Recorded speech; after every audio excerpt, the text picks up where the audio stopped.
can tell from my accent, I am arrogant. But I have been living here for 4 years, and so far it's been going well.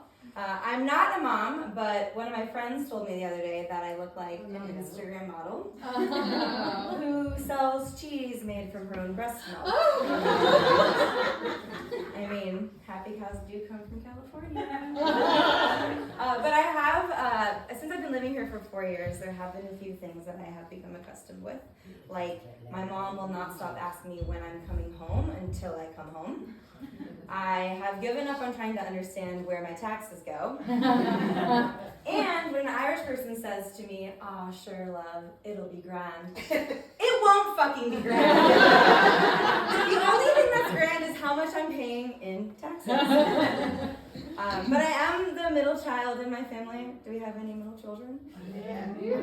I like that. That's like a confident wave for a middle child. I love that. Because I was on the phone with my mom the other day, and we were talking about her will, very uplifting. And she was like, "Risa, it's so great. With your brother, I can rely on him for finances. With your sister, I can rely on her for medical advice. And you can make me laugh." Well, Mom, your eulogy is going to be fucking hilarious.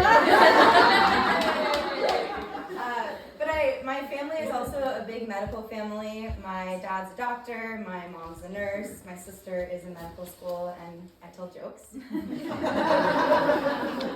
And it's funny because my parents did meet in the hospital, and my dad, when he was younger, was a bit of a hippie. He had long hair, a big beard, and my mom came from a pretty conservative Irish Catholic family.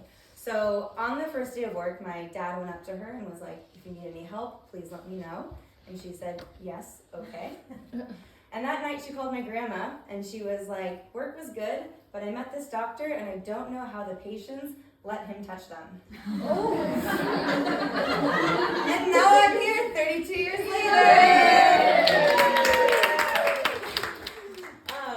But because I am from a medical family, we try to be healthy. You see, my mom is someone that I like to call an almond mom. Oh, gosh. Which means that she eats almonds for breakfast, lunch, and dinner. We'll talk about the body image issues later. That's later in the set. But because of that, I this year started a flexitarian diet. Does anyone know what that means? No. No? Okay, well now you're gonna know. And what it is it's 80% vegetarian and 20% meat. And what I've realized is that I approach my diet the same way I approach men. If the meat is good, I'll have it. And the thing is that I told my mom that joke, and she thought I was saying fucksitarian the whole time. And at the end of the joke, she just looked at me and was like, "Okay, sweetie, you're a big girl." But the thing about it is that's what I love about being an adult, because growing up, we were guilty until proven innocent. But now, Mom is a big fan of her work and is always supportive. So much so that when I started doing stand-up comedy, she would send videos to her friends, which risky, we know. And one of her friends said, "Well, I think that she swears too much in her sets." Oh. And my mom was like, "It's okay, she lives in Europe, they swear." And there's nothing quite like your fucking mom defending your fucking swearing after years of telling you to be a goddamn fucking lady.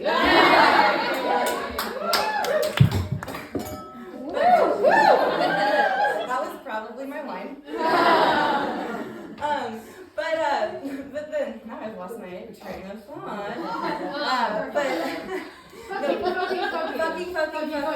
flexitarian, fucking lady. But my mom, the thing about being in your 30s and single is that your mom's constantly reminding you of that. But when you're dating, the men all of a sudden are working on themselves.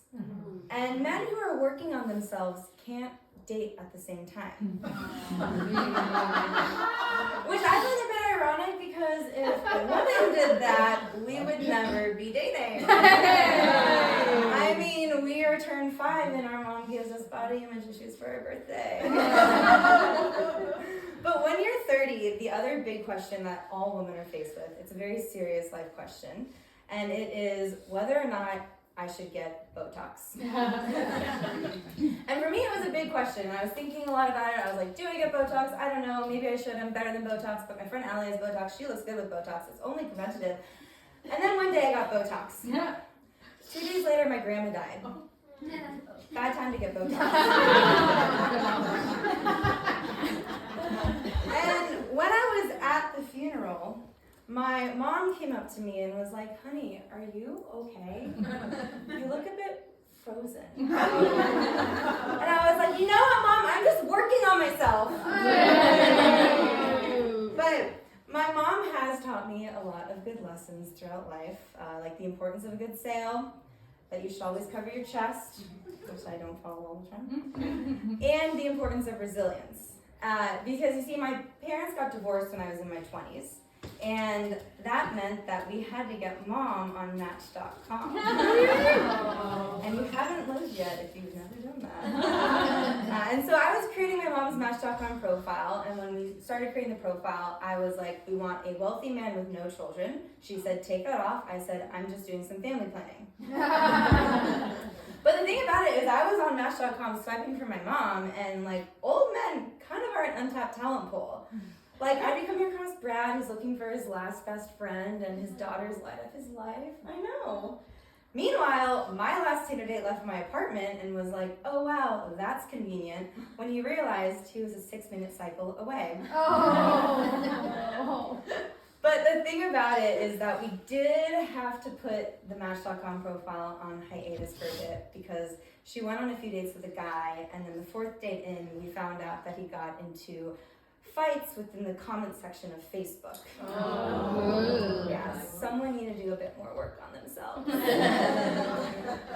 But the thing about my mom is I do miss her, and it is tough being away from her, but the best part about it is that whenever I'm with her, I always know it'll be grand. No.